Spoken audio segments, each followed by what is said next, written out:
Welcome, everyone, to the end of season 2024 review with Myth and myself, Realm. Myth, how are we this evening? Are you ready to go through and review this season? A lot of exciting absolutely. points and things to learn. Well, look, as you can see on the screen, we've listed our ranks. We've both had pretty successful years, I'd say, finishing around the 1,000th and 100th mark. So pretty happy with that, what we've walked away with here. But in today's podcast specifically, we're going to really look to break down the 5 key periods of the season, and not just between our own two teams, but also comparing ours to Bryce's boys, who we all know is the first overall, the 50K winner.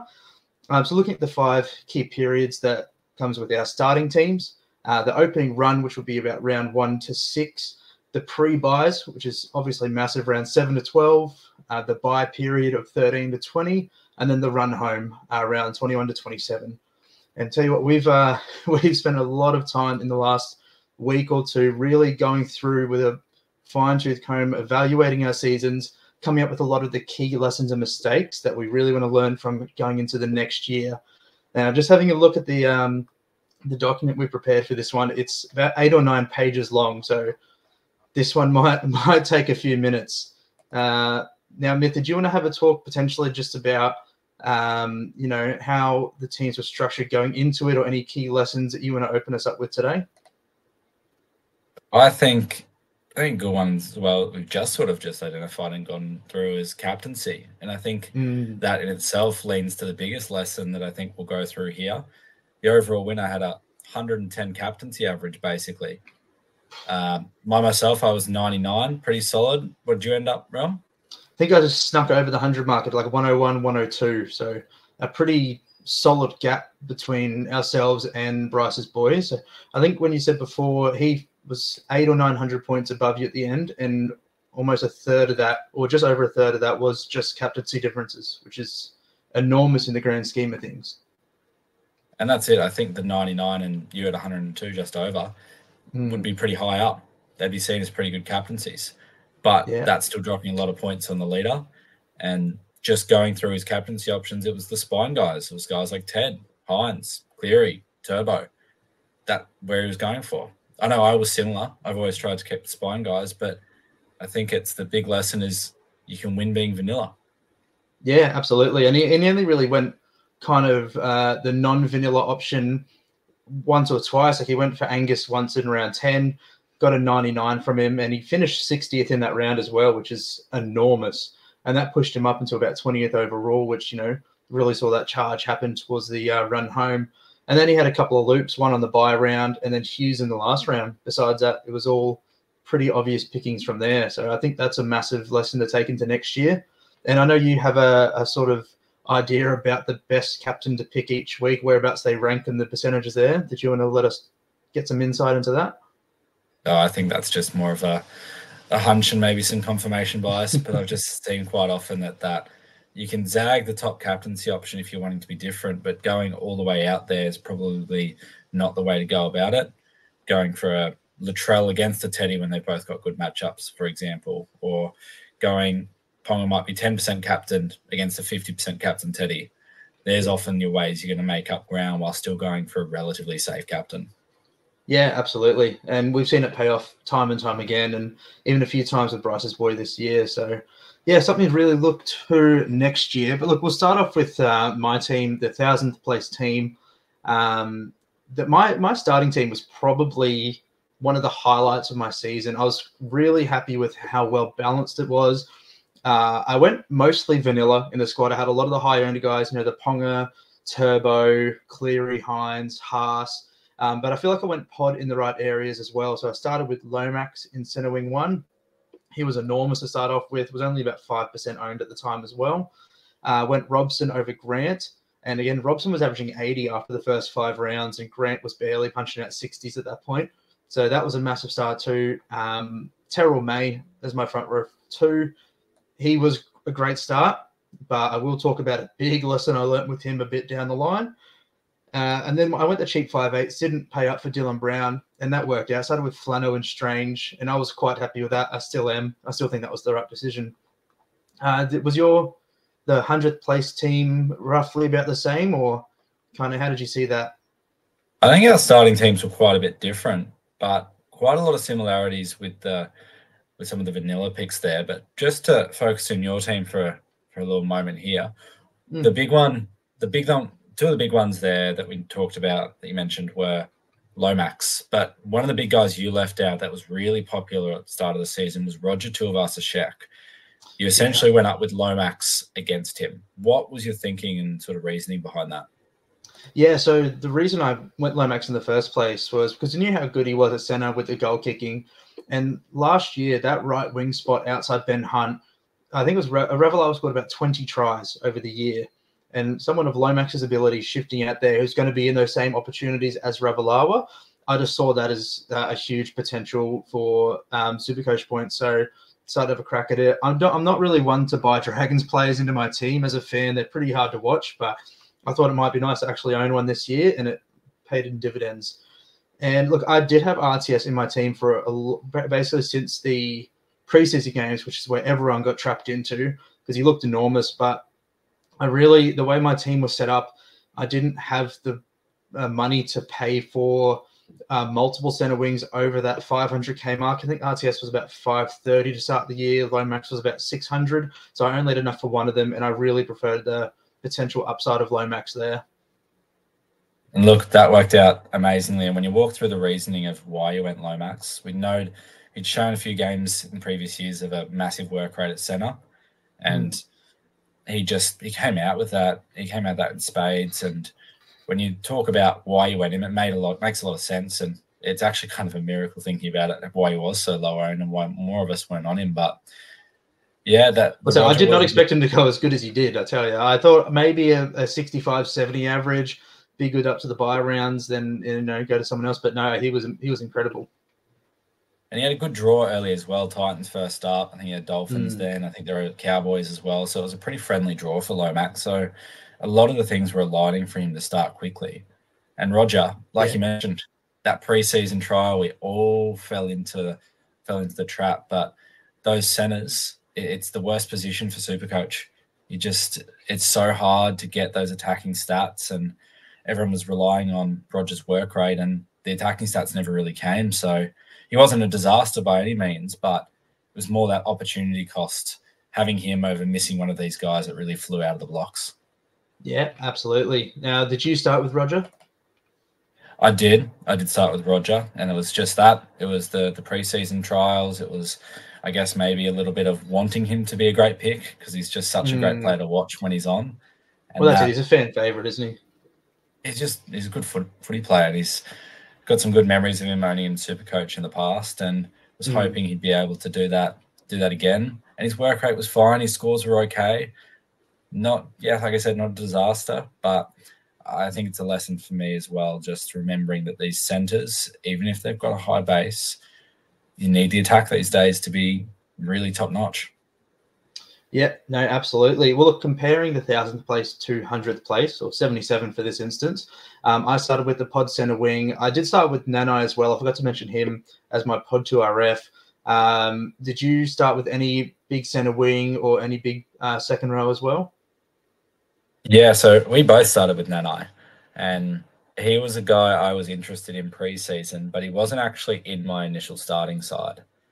So I think the Vegas situation this year made this season a little bit different, particularly round one.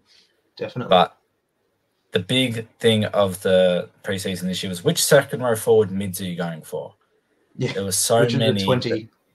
There were so many. You had Fermor, you had Curran, you had Piakura, you had Lukey, you had Wong, you had Satili Tupanua. Sean Lane was the massive one. Sean Lane was the big one. Yeah, and he was the highest owned player, wasn't he? Or maybe Ethan Strange, but Lane was top 3 at least. Yeah. I believe you started with him. I did. I ended up going without him to start off with, and to just quickly sort of, I guess, run through that decision. That was, he didn't look great in the trials. He did not look like the Sean Lane of old. That was the first sort of red flag. But the main thing for me was I had Piakura and Wong in that Vegas game, and I saw Piakura's injury and I saw Wong's minutes and went, they're both fires. I can't have more fires in my second row. I've got to pick someone that I'm confident can at least average what they're priced at. And that's when then I came into it. I saw a reason for him to explode. I saw some games last year and some stats last year where his base plus power was much higher, and thought he could take that extra leap to the next level in terms of second row forward keepers. The good draw early offset the risk of that. Figured that at worst he'll average around that 55 to 60, but at best he could go up. And yeah, he started the season with a bang. Yeah, he did indeed. First 2 games, he was pretty solid. Went limp and then exploded the back end, but we'll get into him a little bit later. Yeah, the other, like you, I was very similar. Ponga Turbo, started with Cleary, started with Hammer, was probably my variance in terms of the centre wing. Yeah, he was a good start as well up until the injury. He exploded. And I think those that got on him for the price rises and a couple decent scores before the injury did okay. But getting those 2 big pod scores, I think they were both over 80s to start the season, was huge. He had 2 day games, good matchups, and it was pretty simple. Fullback and centre wing's always a good idea. And those fixtures and the dry tracks were just enough to make me go, he's got the ceiling. And he was very important for me to keep afloat early days. But yeah, that was another one of my bigger pods.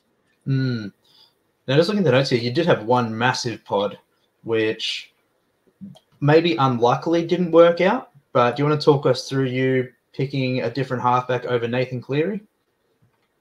Yeah, Mitchell Moses to start the season. This wasn't always the plan. This was something that probably happened as a result of the lack of cheapies to start the season. I had to look for areas to downgrade my side to reduce a gun. And I saw Cleary having the Storm and a bye, I believe, within the first either 4 or 5 matchups, I believe it was. Yeah. So I saw it kind of as a way as, okay, I don't see him. He could go well against the Storm, but I don't see it being very likely that he tons up and really hurts me. So there's 2 games he can hurt me. So I thought that would be a good place to free up. I think it was 250K. Yep. The appeal on Moses, I wasn't too big on him until the preseason. I watched the Eels games and their shape had changed. They'd adopted the Storm sort of structure where they get the sweeper out the back and then the half usually passes it to the fullback. Just one off. So that fullback's in the position to be able to get those attacking stats, except the Eels were running it with Moses in that position, which when you think about his speed compared to Gutherson's made a whole lot of sense. So I just saw that he was going to be in the position in the Eels attacking shapes to take advantage of those easy points that we see fullbacks getting. And Gutherson was almost going to take on more of a halfback role in those attacking situations, just to with his speed not the same as it used to be. Yeah, definitely. And it's getting worse and worse. Getting worse and worse. So that's what's going to be interesting with Moses next year. But it was just, his speed, the attacking structure, and where he was in it, thought that was a good opportunity to do it. And he was on 30 and 10 minutes before that groin injury. Well, that's it. Like, ultimately, Cleary didn't hit the heights we hoped. He did have a 121 in round 3, but he was averaging 76 after that, then got injured. So he missed the next few weeks anyway. So starting without Cleary actually kind of worked out. It's just unfortunate that this happened to Moses so early on in round 1.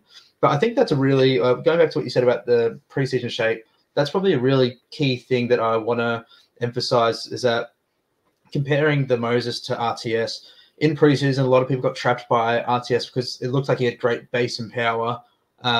Whereas in preseason, that's not really what we should be looking for. We should be looking for how teams have potentially changed those attacking structures, who's the emphasis in those plays and things like that. So I think looking forward to next year's preseasons, that'll be mainly where I'm watching for, seeing which sides they're favoring, who's running what shape, and who's going to be the beneficiary of those. So I think that's a really key point there, and I think you've done well to pick Moses there. And I'm really tempted by Moses next year as well, and I'm sure we'll go in depth about every stat possible at a later date.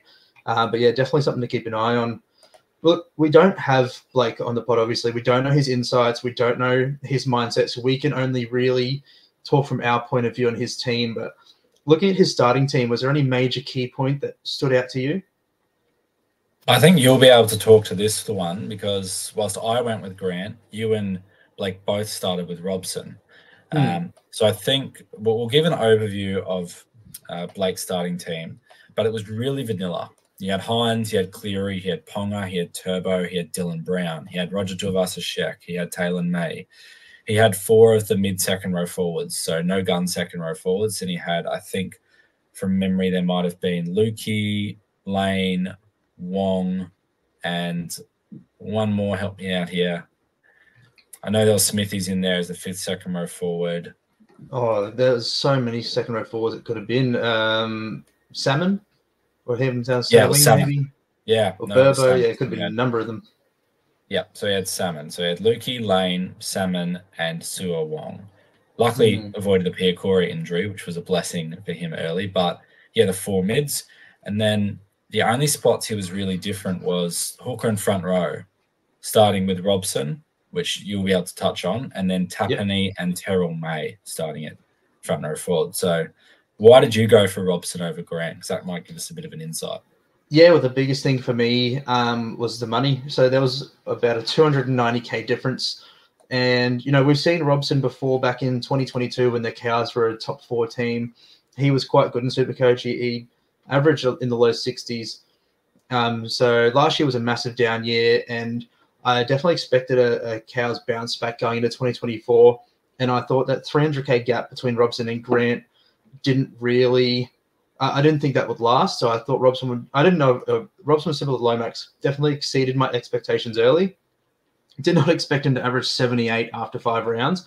I was hoping for a 65 realistically. So this was a case of, I was hoping to pick someone 65 or 70 overall just to kind of bridge the gap to Grant and then make the switch. But Robson just killed it straight out of the blocks. He obviously wanted that New South Wales jersey, which he did end up getting, and worked out in my favour. Killed it early, and I guess that's where it's an educated punt. You can take these risks, and sometimes they don't go the way you want them to. Sometimes they go away you didn't even consider. And I think if we said 6 rounds in that Robson was going to be outscoring Grant, I think every single Robson owner would have taken that, regardless nearly of his average, just to be able to get those points up. And the other one that Bryce started with, or Blake started with, Bryce's boys, Tapani.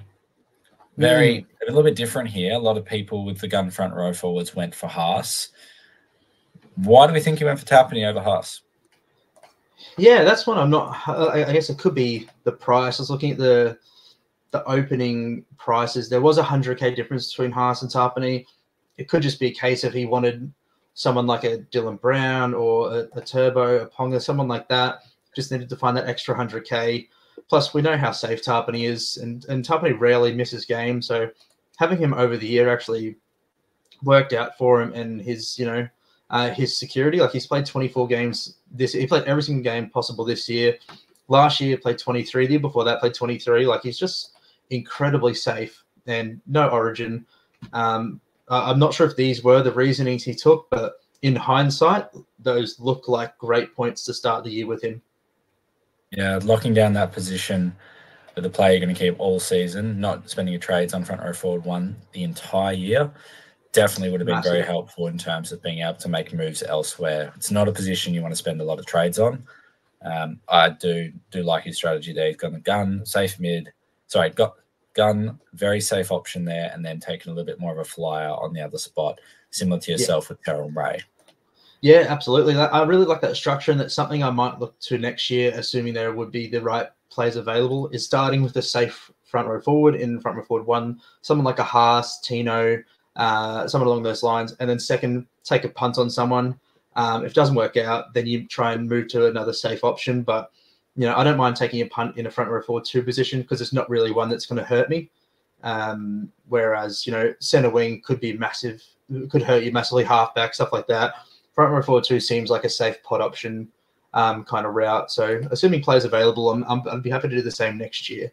But I think spending trades at front row is a good segue into my early season part, rounds 1 to 6 area. So I did start, like I said, I started with Haas and May. Haas obviously gets injured, move on to Tino, which, I do think this part, I don't really like bringing luck into SuperCoach because you need to you need to have some form of skill to get yourself into the right positions to get lucky. The going Haas to Tino, that's just unlucky. Back-to-back massive injuries. The mistake I did make, though, was not continuing or maintaining the gun position there. I traded Tino down to Uto Ikamanu, which at the time was actually quite nice, but I really should have just gone to AFB. AFB had shown the first couple of rounds that he was still at that level, was still able to get tries quite easily. I should have just gone straight across and not made this front row forward positions a problem later, which it did become.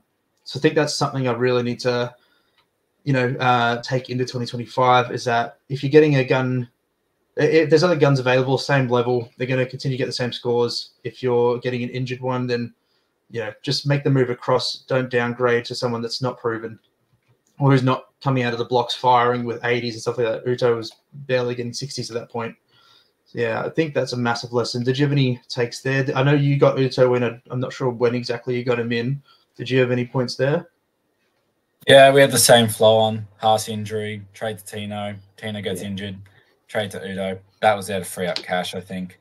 I think at the time there were some question marks I had around AFB, so I didn't want to gun price the player not scoring so well. I don't think his minutes were amazing over those first couple rounds, so I looked for a little bit of value. The idea of the Uto Kamano is this is the player that could improve. We know he's got a SuperCoach relevant game. He can find the line. And I was also looking very early at the Tigers' schedule, knowing that they had a very good origin period, knowing that he didn't have a bye for a long time. So it was very much me going, if this guy just averages 50, 55, that's going to be okay. But, yeah, like you said, it was sacrificing points in the end, and just going AFB would have probably been a whole lot better. But yeah, definitely. No. Well, look, I think if I went AFB, I saved myself a lot of headaches, because what I did with the Tino money that I got from going Tino to Uto, which gave me 300k in the bank, is I spent it upgrading Piakura to a center wing gun. Of all the center wing guns to go, I went DWZ, which it absolutely hurt massively. So really, I shouldn't have gone a gun center wing in a team that at the time wasn't really showing top 4 quality like they were the year before. From memory, their run was okay. They had Newcastle into South to Manly to Dragons, Titans. I guess that is actually a good draw looking at it now. That early on in the season, though, it's hard to really get indication of which is going to be an amazing team, which isn't. At the time, we were still buying players to target the Dogs, which we know now would have come up bust. So I think attacking those gun center wings like a DWZ or anyone along those lines really isn't the early season play. And that's something we learn for the future as well. Early season, look for those safe vanilla options. Don't try and outthink the room with someone stupid like Martinis Lesniak. And yeah, that really, really hurt my team value later down the line. But look, we learn and we move on. Oh, sorry, you go. I was going to say, because there was also a lot of people interested in Marju to start the season when he was over 700k, and that didn't go well for any people either. I think the center wing is the position you see the most rotation with. Who's a gun one year may not be a gun the next year. Like if you look at this season, the ones that we've seen flow on: Val Holmes, gun again; Garrick, gun again; To'o, gun again. But then Marju dropping off, Osako dropping off. DWZ. Yeah. Those wingers in teams that have low base and that are reliant on that team performing really, really well are really not the guys you want to mess around with to start the season. Absolutely. Yeah, and that's again, that's another point. Like starting off with a low max type or a Karaz type or hammer type, and then after that having kind of those mid cheapies probably seems the way to go. Try and find that flyer early. Someone along those lines who knows going to be solid all the way through.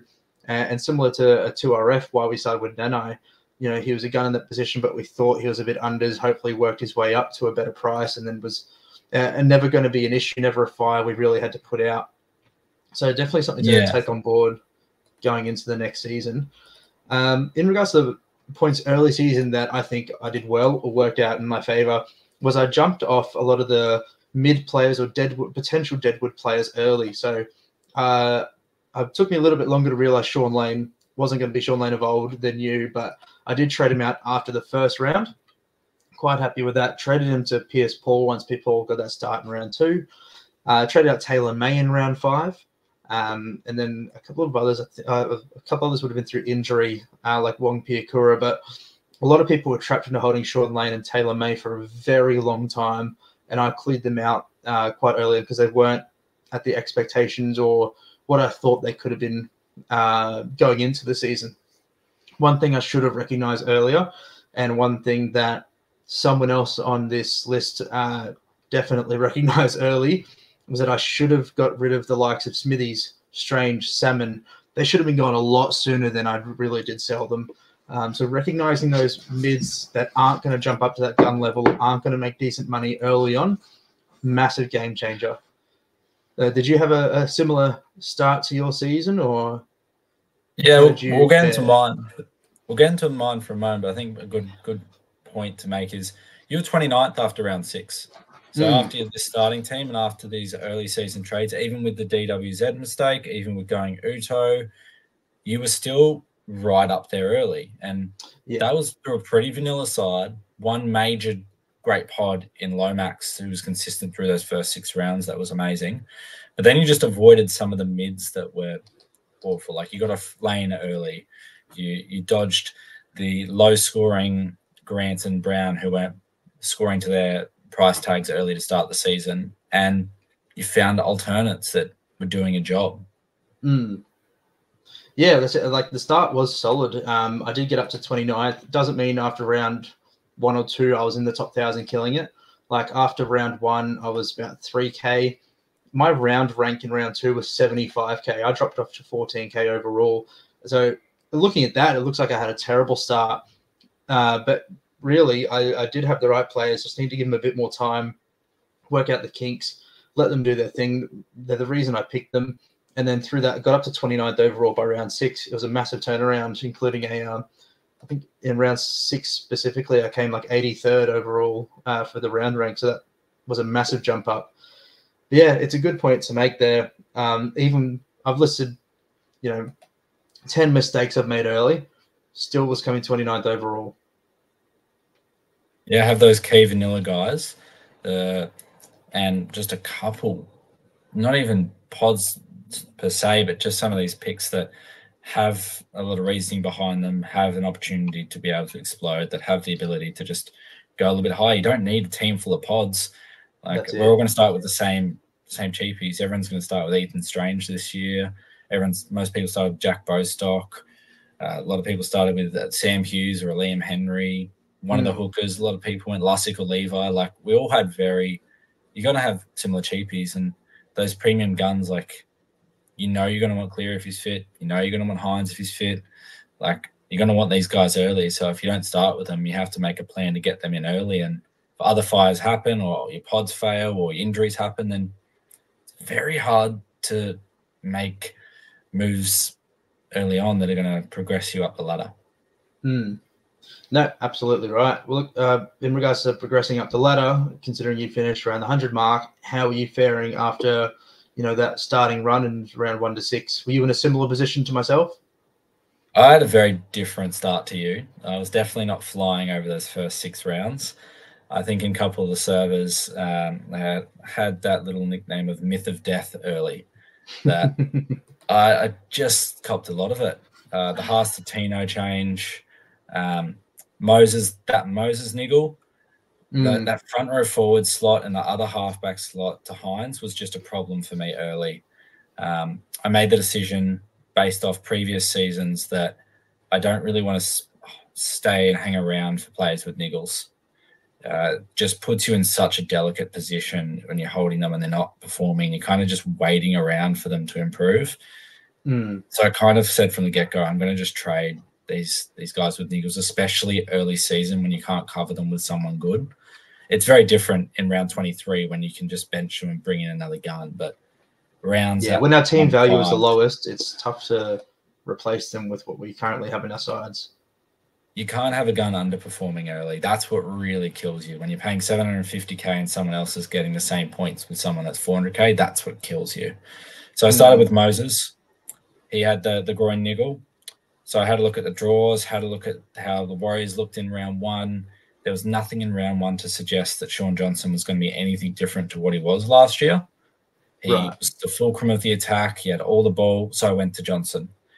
Johnson was Warriors scored the first try of the game. I'm like, great, here's 4 points for my new halfback, and he wasn't the goal kicker.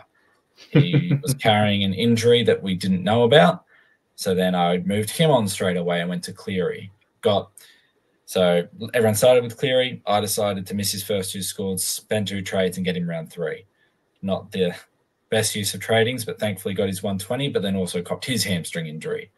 So that was 3 trades in halfback in the first 3 rounds due to niggles, 2 trades in the first 3 rounds to front row forward due to injuries, or 4 rounds it might have been. Tuapiki had Noah Kapiakura, so I was just boosting every week to move these guys on and still get on key guys. I think it's been the best introduction with the boost for this case. Is previously, if you got smacked with injuries early, it set your team far back. But now it's unlikely you get smacked with injuries to the point where you're not going to be able to team forward with boosts. So I think I boosted the first 4 rounds just to keep pace and just to make sure my team was progressing. And that's it. You're keeping on top of the fires as well as progressing it. Yeah, exactly. Because in round, sure, a boost might help later on, but I think that's where it's going to help the most, where it can change having a guy with a niggle gun to an actual gun over a cheapie. I think it makes a huge, huge, huge benefit. But what I did do wrong was I overflipped the fullbacks. I was too fixated on getting that first big one. And I ended up getting it. I got Drinky's 144 in round 5. I traded him in. But I flipped Ponga out in round 3 to Latrell. That was a really big error. Bunnies didn't look good. And if you're getting on a fullback early, it needs to be in a team that looks good.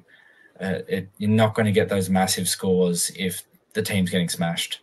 And Ponga, whilst his team didn't look great in those first couple of rounds, he still looked unreal. So it was trading a guy who didn't get the points, still looked unreal, team looked bad, to a guy who got the points, looked good, team looked bad.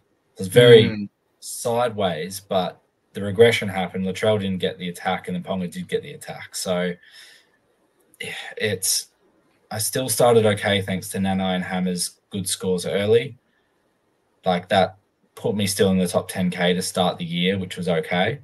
And from that position, holding Ponga was my clear path to get up the ranks, because most people around me didn't have Ponga because they started better fullbacks. That's why they were further ahead of me. Yeah, that was a bad one. Turbo trailed to Drinky Paps in round 5.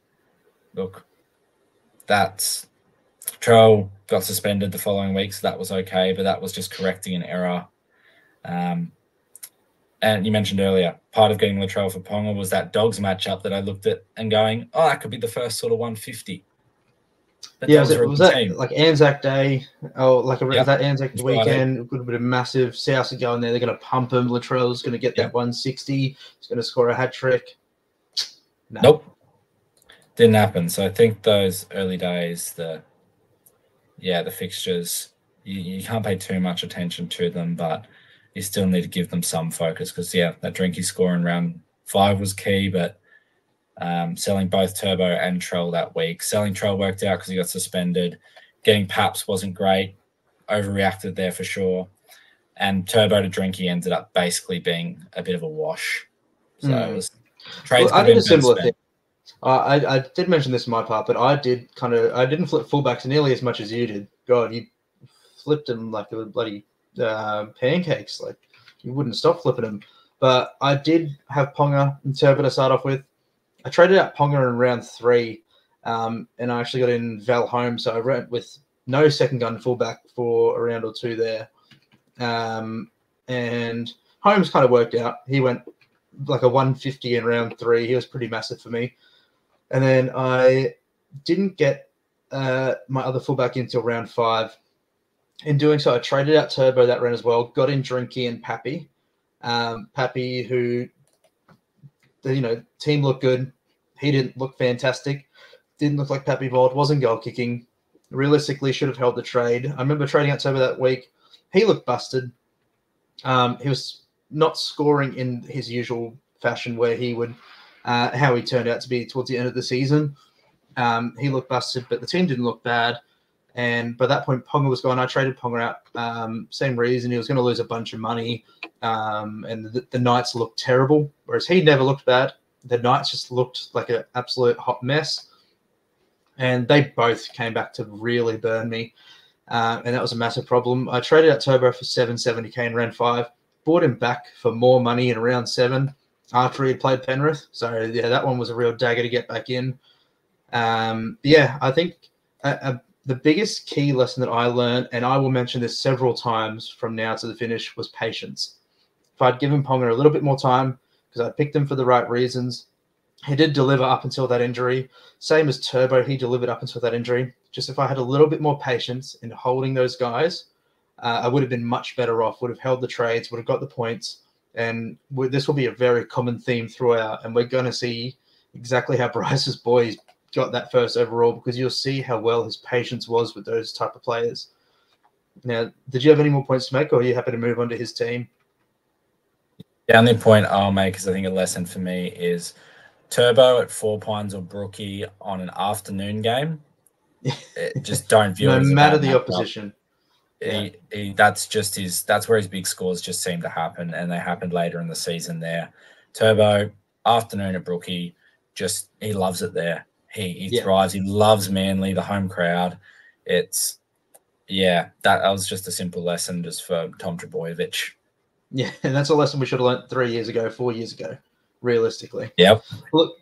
Looking at the end of round 6, I was ranked 29th. Whereabouts were you ranked? So I was 5.7k. So I wouldn't say it was a bad start.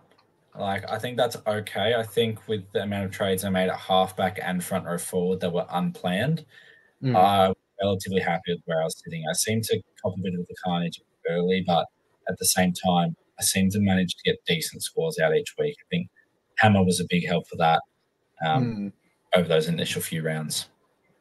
Yeah, definitely. And like I said before, I don't really like to bring luck into it. You will get unlucky occasionally with injuries.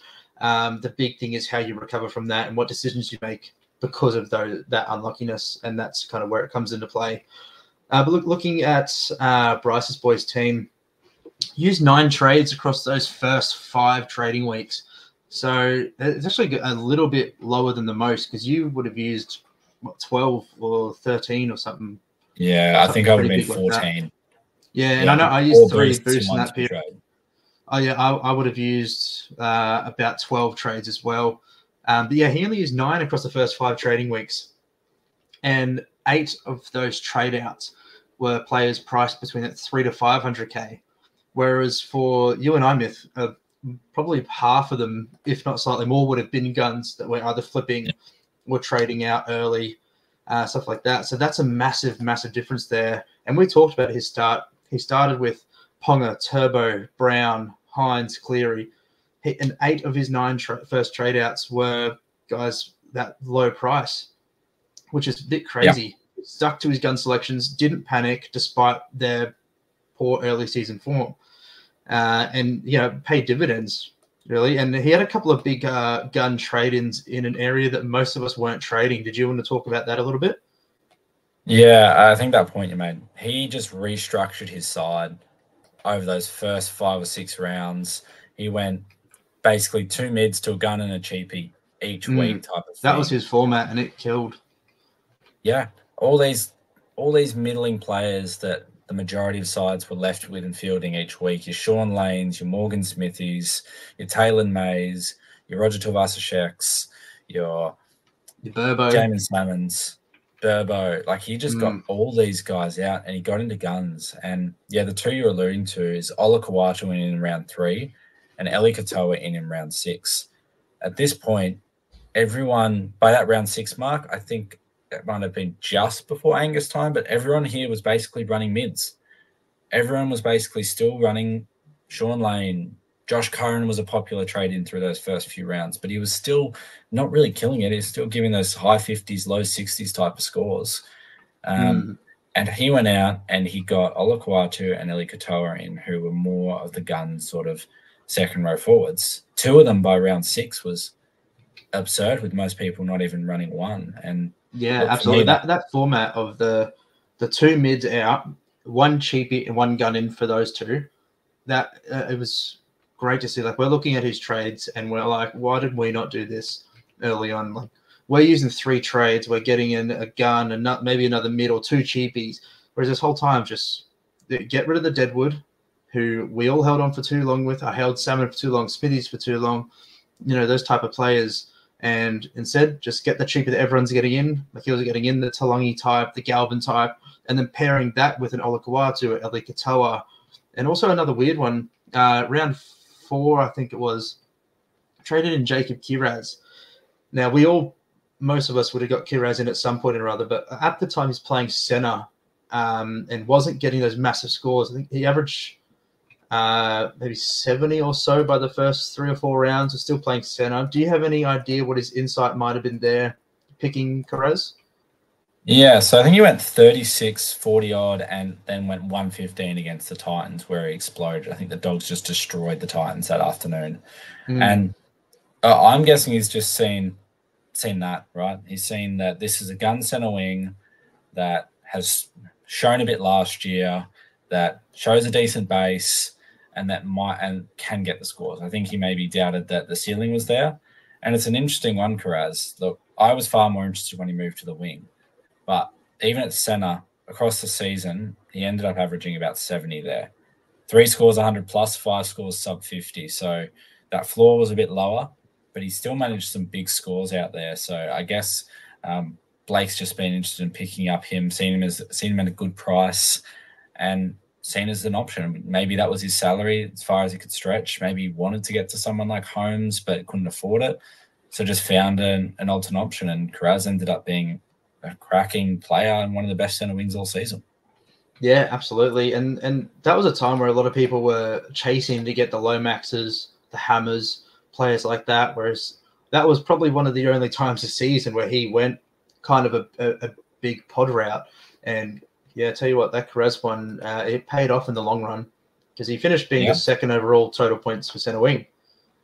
Yeah, huge. And I guess that's something that we can sort of reflect on. You got Kiraz in early, high on overall points. You got in Eli Katoa early, would have been high on overall points in that position. Started with Tapani, would have been high on overall points. So just getting a few of those players that are there in, week out, safe options that did a job. But I think there's maybe a little bit, we look at the injuries for him over the first few weeks, Tuapiki, Lukey, and Cleary. So I'd say that's helping in terms of the trades over the 300 to 500k guys. Whilst we were dealing with Harsentino, like a lot of other super coaches were, he was fortunate enough at that part of the season to avoid some of those no pod injuries, for example. Like I know a lot copped Sam Walker and Teddy in that Bulldogs game early, where they were gone within 20 minutes. Like he had some good fortune there, but with his good fortune, he made great trades.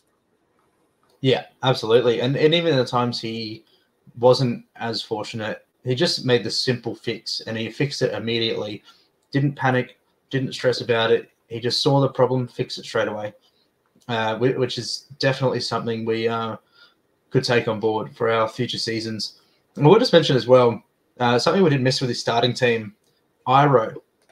That was his only enough to start the year. A few of us might have started with like a Miles Martin, something like that. And that begs the question, Kyle Iro, was that a good decision to start with him or was it good luck? I'm on the side of good luck. My thinking there is I can understand the pick. So he made a well-educated decision. Iro was definitely, he's been great in New South Wales Cup. You'd have to think he was going to be close. But at the same time, Fitzy was reluctant to make any changes in that back line. It's not like Talakai had been overly poor. And centre wing's just such a key money-making position early that, and we had a few good ones. But yeah, look, it worked out for him in the end, and it's not like That's it. Ira picked up two. He had a while away, so he ran the gauntlet because he ran with him and Jagai. So he had two centre wing spots not playing as of round 2. So he risked it. It paid Well, that's off. it. I think Ira was, like you said, it was well educated. I think it was a good decision. The lucky part of it was how well Ira went. Like, I don't think any of us expected him to be an almost 70 average player. Like, he came out and just absolutely killed it. His base, he was enormous the whole year. He didn't even really get attacked for the first 10 weeks he played, and he was still averaging about 60. So that just tells the quality. So, yeah, I think it was a good decision to start with him, but he got lucky with how well Iro went, and that everyone basically was forced to get him in at some point. That was helpful, but I think that was somewhat predictable as well. But I think the good fortune was he didn't have injuries in centre wing. He had Iro and Jagai in there early. Tuapiki got a head knock, or Tuapiki we knew was only going to last 3 or 4 rounds. If Tuapiki the week he's dropped, he cops a centre wing injury, or like I'm pretty sure as well from memory, Blake started with Jack Bostock as well, who had the round 3 bye. So round 3 would have had 4 starting centre wings. He wasn't forced to make a trade there. If he was forced to make a trade there, that's where that decision would have backfired. Well, that's it. And if you ask any previous Supercoach winner, no matter how good of a Supercoach player someone might be, to win it, you do need to have a bit of luck on your side. And I think this starting area kind of shows where I would think Blake would be the luckiest throughout the season. That starting run where a lot of us are trying to fight the fires, that's where he was able to get the leg up, was able to actually have the ability to trade out the 2 mids for a gun and cheapie. But at the same time, everyone else might be just as lucky. They're just not making the right decisions in those circumstances. He had some good fortune, but he started with a good starting team that was going to have minimal fires. So he set himself up for minimal fires to begin with, got the minimal fires, and then he made the most of it. And he, I think, based what we got here, he was ranked 341st after the first 6 rounds. So right up there, 17K after round 3. So just showing those first few rounds mean sweet F all. But yeah, absolutely. It's where you're starting to get there, that round 6, 7, 8, 9, 10. That's where you want to be starting to make moves. And I guess unless there's anything else you want to cover in early season, we can move to that pre-origin period. And this is where... let's get it over with. This is where I surged and things came unstuck for you. Yeah, look, I will start this by saying, so I was 29th, end of round 6, and round 7 and 8 is where I went into the top 10. So to finish around the area that I did, 997th, I really went the non-conventional route. A lot of people are in and out of the top 1K all year. They're fighting for it, whereas at that point I was just trying to stay alive. I didn't leave the top 1K after getting into it in round 4. But the beginning of the end, it can basically be summed up in 2 words. Round 7, no Gus. So my reasoning behind not going Angus Crichton, at the time, I was coming 9th overall. 9th and 10th, the 2 rounds that I missed him when he was, at his actual affordable price of 500K. At the time, looking at the comp, looking at the top 100, I had one of the highest team values in basically all of SuperCoach. I think having a look up, I looked at it just before. Where are we? Yeah, missing. There was only 7 teams in the top 100 with a team value over 14 million. At the time, I was one of the highest. I was one of those guys. So I thought, I can get kind of a leg up on people and go for a gun center wing. Because, I at the time, I wasn't looking to make cash. I thought this is the time I can cash in, get those points and get ahead of the guys above me who are all going to be going to Angus Crichton to generate some more cash. So at the time, I went for Ruben Garrick, round 7, who was versus the Titans, prime matchup. They conceded 90 or odd points over the past 3 weeks on average to the right centers. So I thought this is perfect. Get Garrick in. Now smash the Titans. No, didn't work out. He got like a 38 or something against them and failed miserably, whereas Angus went absolutely massive. Everyone made 150K off Angus that round. And then round 8, the same thing. Let me have a look at my trades for round 8. I I went Ben Trebojevic and James Schiller out for Iro, and Sean Bloor. Sean Bloor was complete panic. So Gus played before Sean Bloor. At the time, I was only planning on doing the one trade. I think it was Burbo to Iro. And when Gus went big that second week, I just lost my mind, went massive panic stations and traded in Sean Bloor. Sean Bloor had been doing okay after that. He was averaging in the 60s at that point. That he'd really unlocked that offload. So I thought, great, you know what? I'll pot against Gus in this instance, see if, the stars are in my favor here. Obviously didn't work out. And that's really where I started to drop off. So I think that's another massive lesson is just sometimes the vanilla pick is the best pick. Most of the time, the vanilla pick's the best pick. There's a reason everyone's getting an Angus. He's a proven gun, super cheap. He showed he's still got that ability that he had before when he was averaging in the 70s, and he was playing 80 minutes. So really looking back, it's like, what am I thinking? Why wouldn't I go him? And that's something as well that Bryce's boys team did really well. In weeks he would miss the obvious pick, he'd just get them the next week. And we'll note a few times where he's done that, and that's a massive, massive learning curve that I need to take going into the next season. Not trying to outthink the room, just going for the obvious pick when needs be, when it's the obvious pick for a good reason. So yeah, that's a massive one there. Did you have any thoughts on that, or are you happy to move on like I am? I think we should terrorize it a little bit for this one. I still get terrorized for it. Yeah, look, there's a saying, you don't punch the gift horse in the face. You looked the gift horse in the face with Angus Crichton, and you king hit it, you sublexed it, you beat it into submission. Yeah. I went to town on it. Sometimes, like you said, the Angus Crichton pick, it was one you went against with because the pack was going with him. That was one of the big reasons you saw as a chance to zag. But we talked, you mentioned it, right? It was cheap. He was playing for a good side. He'd shown good base. He's a proven SuperCoach gun and proven actual gun. I think that's another thing to keep in mind for this SuperCoach players is if they're an actual good player in NRL, I think that's a factor you have to weigh in. And Gus at his best is one of the best back rows in the game that we've seen this year. But we knew that. Stop, one of the best players. We saw him in Origin. He won the Wally Lewis medal. He's just an absolute weapon. And I guess the same sort of thing for Iro. You corrected that one the following week, but he was playing in a good Sharks attacking side. He'd shown a good base, and he looked good. I think this week for me was a challenging one. Just going on it because I do remember it quite clearly because I was struggling at 5.7K. I could see my season slipping away a little bit, and Gus and Iro were there in front of me, and it was, do I just go with a pack that's not going to help me here, or do I look for a zag somewhere else? And I ended up going, no, they're too good. You got to go for them. They're just no-brainers. But I chucked a boost in there that week and got Garrick as well with you. And I think, that 38 points stunk when I think the Bostock trade out. Scored about 120 that week against the Eels up in Darwin. But Garrick's 145 the following week really did pay that trade back. Yeah, so I'm not saying Garrick was a bad trade-in because he did get that 30 against the Titans, which was the matchup I brought him for, but he did pay me back by going that 145 the next week. It's just the reason that Garrick was ultimately bad for my side was because it meant I missed Gus. So I chose Garrick over Gus. Garrick, not a bad trade-in, but it just means I missed something so much bigger. There's a chance I finish around where you do if I get Gus there. That changed the whole trajectory of my side. Huge.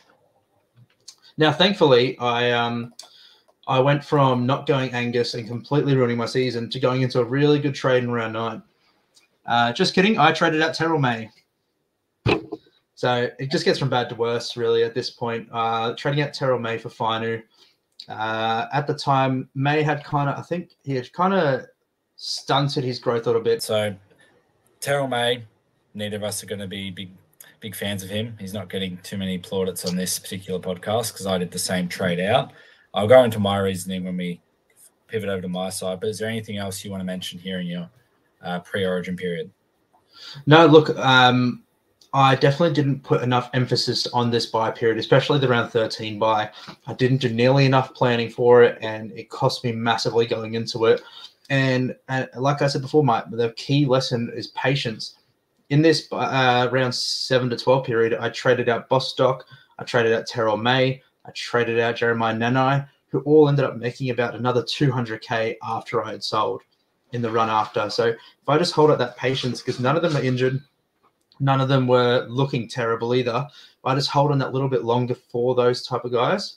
It's going to pay off in the long run. Look, I'm happy to, if we want to move over to your side and get away from this whole me missing Gus saga, it'd be much appreciated. Look, sorry, end of the round 7 to 12 period, I was still coming 43rd.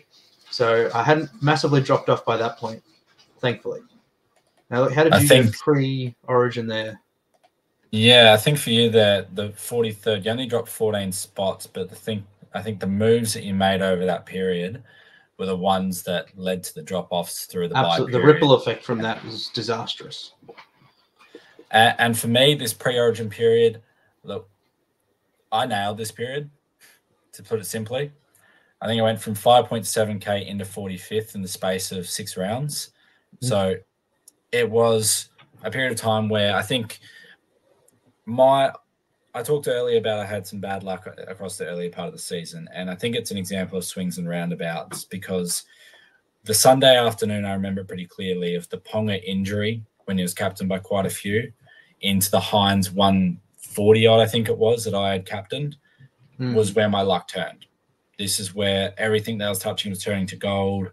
I think I had a game around where I might have had 8 players score tries in the last 10 minutes of games or something, or 8 try involvements in the last 10 minutes of games. A Cowboys-Tigers game that I remember pretty clearly had like a Nanai line break try, an Utukamanu line break try, a drink assist to Val Holmes, who was both in my side with one of them VC. Like, I just had a lot go right here. And I look at my trading over this period, and I was just getting in underpriced guns. I got in Garrick when he was low ownership for the 38 with you, and then the 145. I got Karaz in when he moved to the wing, and I just loved what I saw from the dog's shape for that right winger, combined with his base and power. Blake Wilson had scored a couple tries to start the season on that wing, and I just thought, this is just buy period, great fixtures. Let's get on Karaz, which turned out to be great. Dom Young, I think a lot of super coaches, especially a lot of like content creators, looked at this and went, this is a slam dunk pick. Roosters right wing, this price, just get on. And I think anyone that waited an extra week just got punished by that. I think it was 160 from Dom. And you got to get some of those scores as you're going through. I got in AFB as well. I think that was before a 122. So that was just great. Iron Crichton came into my side, and then when Pappy went injured, this was probably one of my better decisions throughout the year. A lot of people went with Pappenhausen, went to Turbo, went to Drinkwater, went to Reece Walsh. I already had Drinkwater, and I picked up James Tedesco really early. I picked him up at 650K. He had a negative break even at the time, and the logic was very simple of, this guy's got 3 good fixtures, he's going to make money, and he's going to probably score well because he was scoring well throughout the season. Figured if he made Origin, that's fine, because I'll trade him out for 100K profit, hopefully, and some good scores along the way. And in the end, never traded the guy out. Yeah, turned out to be the best player this season. Yeah, so that was one of my better plays throughout the entire year. And again, right, you can look at bad luck with the Pappenhausen got injured. I think he was on 73 at halftime against the Titans when he went down. That doesn't happen. I don't get James Tedesco in. So sometimes bad luck can bring the opportunity to get good luck. The other part was the curious case of Jeremiah Nanai. And you can see what I've highlighted on our run sheet there. Yeah, Alex has got a luck box highlighted there. And yeah, it was. It's not driven by jealousy at all. It was really, really good fortune. But we'll see how much good fortune is when we go to Blake's team. So Nanai started the season on fire. Then he went back to his very, very low base, needing attacking stats, had some 40s in there, didn't look great. I held on. I think part of the reason was no other second row forward was really killing it. I had Angus, so I kind of traded around him. I looked at the draw and went, if I can get through this Sharks and Panthers game, then the draw really opens up and maybe I can get my points back. I benched him against Penrith for his ton, frustratingly. But again, that decision... ultimately, that should be the right decision in SuperCoach. And in theory, that's right. And SuperCoach, good reason decision does not equal good outcome. Sometimes it doesn't. It's that simple. And that one didn't. But he then made huge cash. He bottomed out about 480. I held on, and then he ended up peaking at about 720K when I got off him. He scored 7 tries in 5 matches. He looked unreal. He just was going on an absolute tear. And, yeah, there's some absolute good fortune in there, without a doubt. But that's it. Like, also, there's cases of being lucky, but then we both started with Nano. Nano at no point was injured where we were forced to sell. This was just a case of I went too early, wasn't patient enough with him, traded him out, and you were patient enough, and look, you reaped the rewards. Like, we got him in for that reason. We know he can score tries. We know when he wants to, or through periods, he can show that good base power.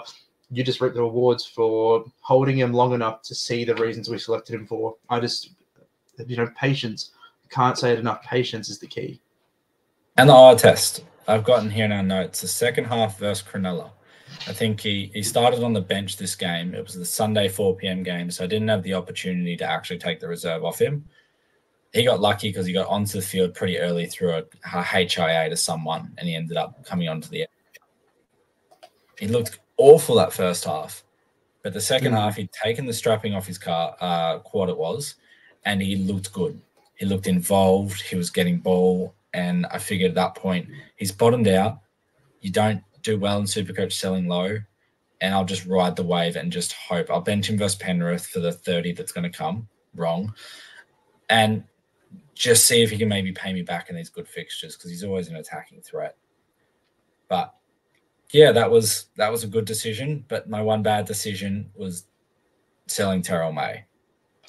And I can say that this was bad luck, and the amount of tries he scored over that period was probably a little bit of bad luck, but not having him for huge minute games on key buy rounds was not bad luck. That was bad decision making. Yeah, I held Smithies because he instead, because I needed cover for the Kai Pearce ball by round, which was round 12. And in hindsight, Smithies was never, ever going to hurt me. He had no avenues to go off for a 65-70 average over a 5-week period. There was no way he was doing it. His minutes were maxed out. He didn't have attacking threat. There was no way he was ever going to help me if I had to play him. Whereas Terrell May was tackle busting, offloading, playing low minutes. So if he ever got the minutes, which we knew was going to happen, then he would have been he was a far better hold at that point of time. And I think that's where the idea of making sure you've got 17 or you've got your starting 13 out can really derail your thinking between two players. And now, who did you trade May to? So who I traded him to was at least good. I traded him via Jules to Jacob Carraz. Yeah, right. That's massive. So Carraz in was great, much like your Garrick in earlier. Garrick in was fine. It was the other moves around it who you got him over that was the problem. So yeah, if I feel for a few super coaches here, because a few super coaches made actually what I think was actually a good decision to sell Terrell. Not in my case, wasn't the right decision, but some coaches did because of the low minutes and the amount of time before Origin, but just got burnt by it. Yeah, and look, I can't say I traded him to someone as good as Carras. I traded him to Samuel Afinu. Kind of got caught up. Like, he's playing 80 minutes on the edge, available at front row. He's 350K. On the edge, he could average 55, 60. Nope, didn't turn out. Afinu wasn't a bad trade-in. Ultimately, hit that Jules quite handy. I played him for all his decent enough scores. Also played him for a lot of his bad scores, but trading May out, absolutely, like just as May hurt me honestly through that bye period, the same amount as Angus did throughout the whole season. So yeah, big mistake there. But look, like the point you made about looking for the avenues of where someone can hurt you before trade when comparing two players to trade out. Yeah, absolutely. So for me, I held Smithy through that period because I think was it Canberra who played the first two bye games, something like that. They played a lot of bye games. They had a really good draw through that period. That's what I got stuck on. Whereas I should know that who they're playing and when Raiders are playing, Smithy's is going to get a 40 to 45 at best. Whereas May, in 30 minutes, it's going to get a 40 to 45 at worst. And yeah, so that's definitely something to keep an eye on for next season and something we will take on board. Now, I can see here as well the purchase of Manu in round 12. Do you want to talk me through that one there? Because a lot of us did the same thing around that 12 to 13 period. We all got Manu in.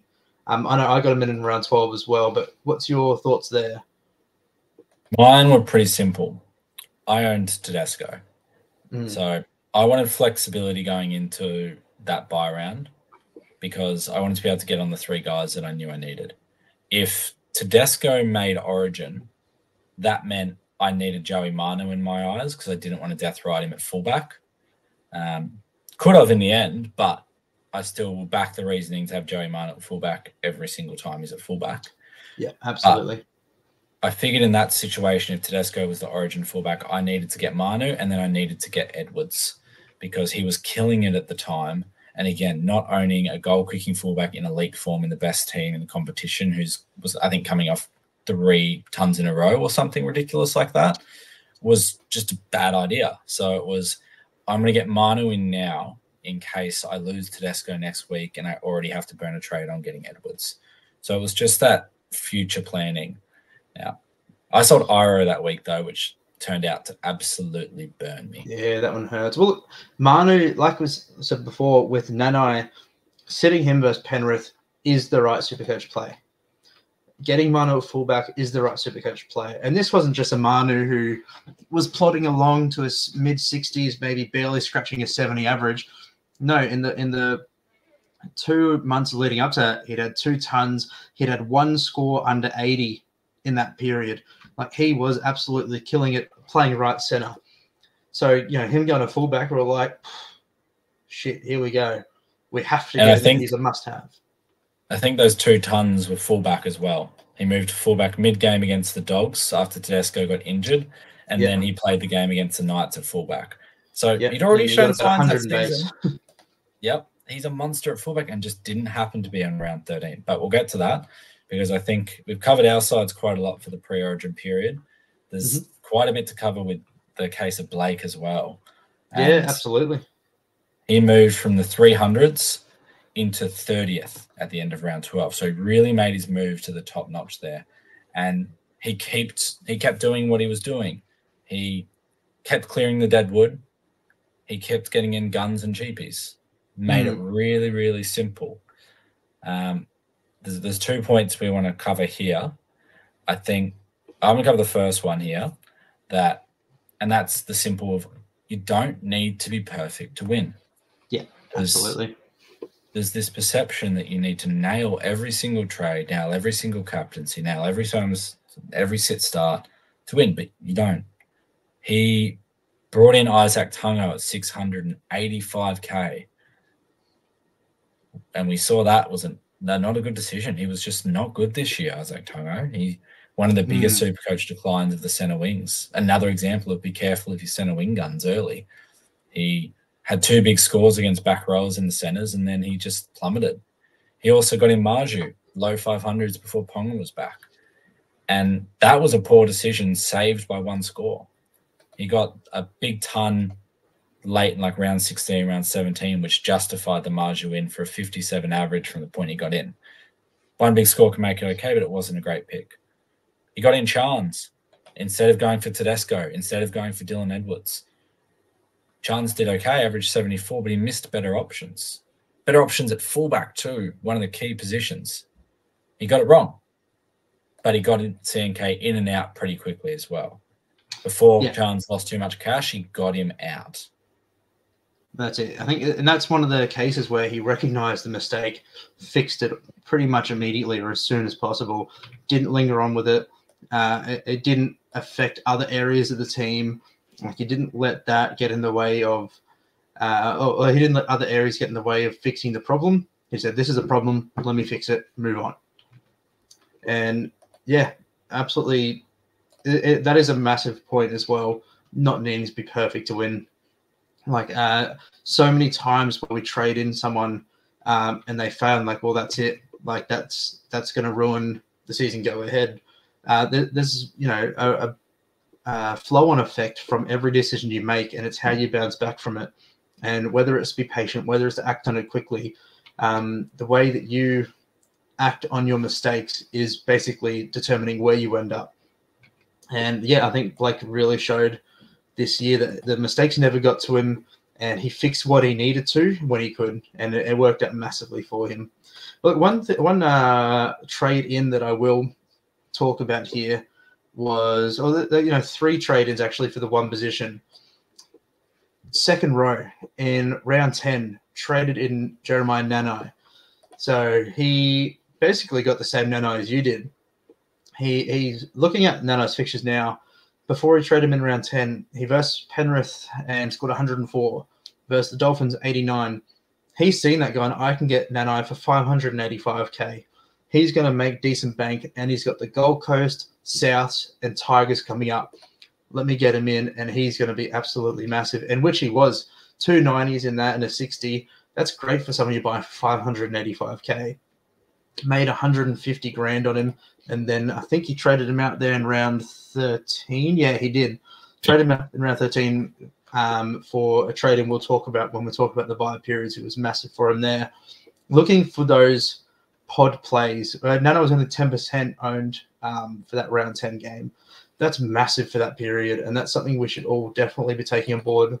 Looking for the good matchups, looking for the players who have performed those weeks prior, who have that ability, and say, yeah, he's in good form. He's got the good matchups. We can see that he's got that ability. Let's just bite the bullet and go for him and make this money. So, yeah, one massive trade in there that worked. It was just a great decision, and it paid off, paid in dividends there. He also traded in the second row position, and this was the week before Nanai, traded in Paddy Carrigan and Isaiah Yeo. And I think Carrigan and Yeo are two absolute staples for Origin. Traded them in 4 weeks before that first Origin game. He held Carrigan until, I believe it was around 19, and he held Yeo for the season, which was massive for him. Isaiah Yeo turned out to be a really, really, really good Supercoach player this season. Do you have any thoughts about why he would have traded in the pair of them just before Origin? Well, I think if you think about it, right, no one else is doing it. There's a lot of people that talk. There's a lot of people that produce content for Supercoach, and it's always, but it's a bit close to Origin to get this guy. Or, no, maybe not. It's very close to Origin. But there's an opportunity to have a really good player as a pod for a short period of time. Like, that's a really good way to get a leg up on the group. And if you've saved trades, if you've been able to prepare for the buy rounds outside of it, you're looking at your 13, 14 numbers and you're looking good, which I'm sure he did at this point, and went, you know what, I can afford these guys. I'm going to get them in. I think the Carrigan one I'm less big on. I don't think that was an just looking at trade. that Carrigan one, I still wouldn't agree with.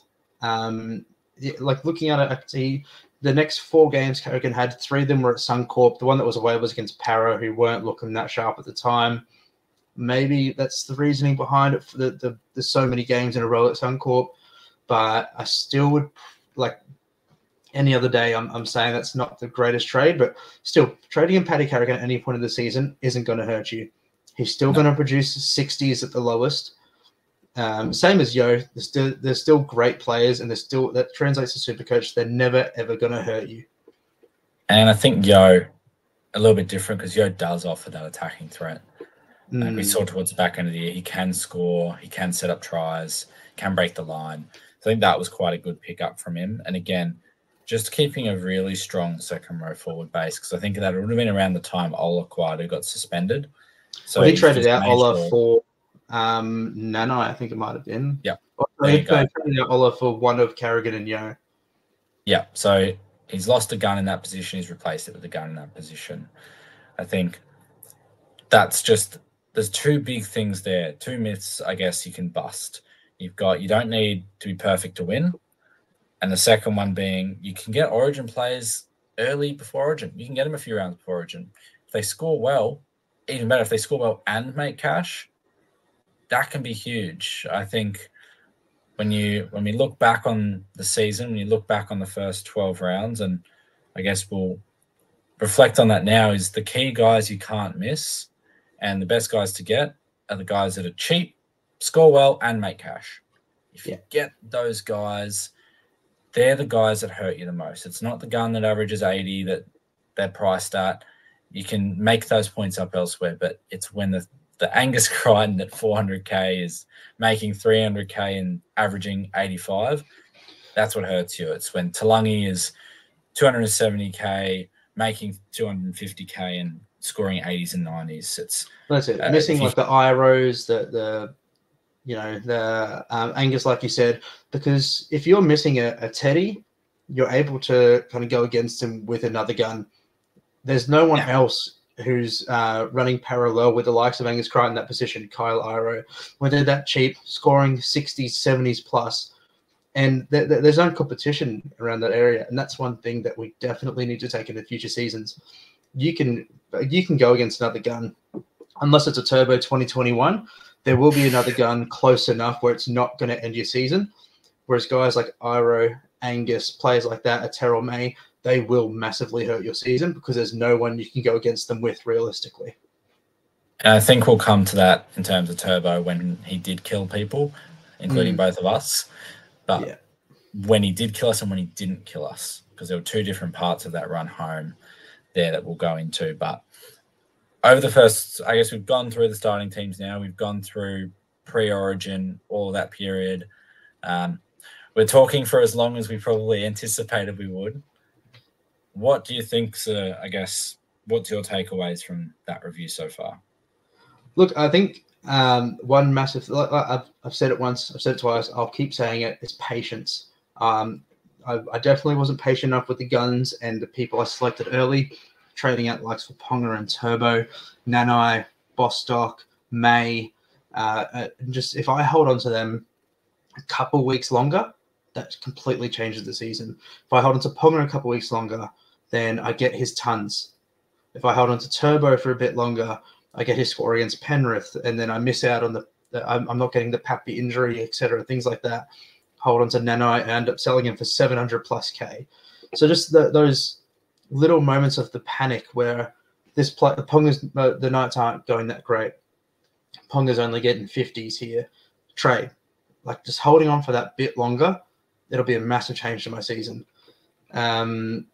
And also like the way that Bryce's boys has worked it. He had issues to begin the season.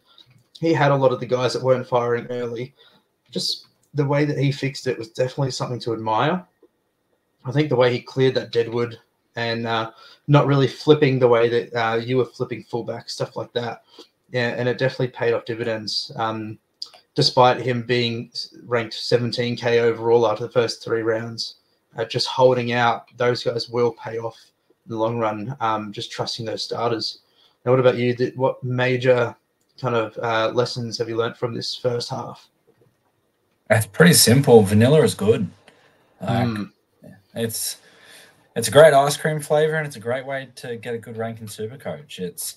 If you just go about it and you bring in the guns, you bring in the guys that you know will score well, the really safe ones, your Hineses in the early season, your Turbos, your Pongers, like eventually Harry Grants, but like these guys are good SuperCoach players for a reason. And the big thing that Blake was doing, he wasn't getting on big pods and low ownership guys for no reason. He was getting off mid-price plotters that were just stinking up your side, and he was getting on proven SuperCoach guys that just happened to be at low ownership.